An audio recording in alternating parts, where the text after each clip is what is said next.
আসসালামু আলাইকুম। আজকে আমরা আমাদের পুকুরে নতুন করে সরপুঁটি মাছ ছাড়তেছি। অর্থাৎ কিছুদিন আগে আমরা প্রায় 18 কেজি সরপুঁটি ছেড়েছিলাম এবং এখন প্রায় 1 মণের উপরে সরপুঁটি আমরা পুকুরে ছাড়বো। আপনারা এখানে যে 2 জন লোক দেখতে পাচ্ছেন, এরা মূলত পোনার ব্যবসা করে থাকে। অর্থাৎ এরা বিভিন্ন ফিশারি থেকে পোনা নিয়ে এসে তা আমাদের এলাকায় এবং পাশের এলাকায় দিয়ে থাকে। তাই আমরা এদের সাথে যোগাযোগ করেছি। কিছুদিন আগে এরা আমাদেরকে 18 কেজি পোনা দিয়েছিল। এদের পোনার গ্রোথ খুবই ভালো ছিল।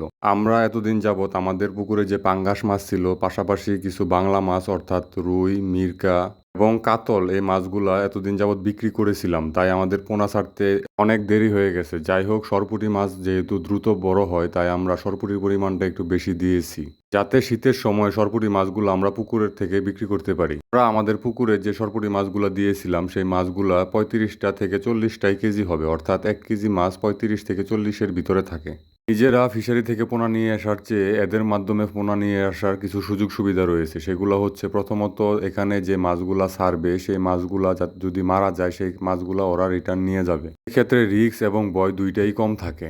এদের মাধ্যমে মাছ নিয়ে আসলে টাকার পরিমাণটা হয়তোবা একটু বেশি লাগে, তারপরেও আমি এটা নিরাপদ মনে করি। যেহেতু আমাদের পুকুরের পাশে হাঁসের ঘর রয়েছে, অর্থাৎ আমরা হাঁস পুকুরের উপরে পালন করে থাকি, তাই এই মাছগুলাকে খুব বেশি একটা খাবার দিতে হবে না। অর্থাৎ অল্প খাবারেই মাছগুলা বড় হবে। কিছুদিন আগে আমরা যে 18 কেজি মাছ ছেড়েছিলাম, সেই মাছগুলো আলহামদুলিল্লাহ খুব ভালো গ্রোথ হয়েছে। অন্য একটি ভিডিওতে আপনাদেরকে ওই মাছগুলো আমরা দেখাবো।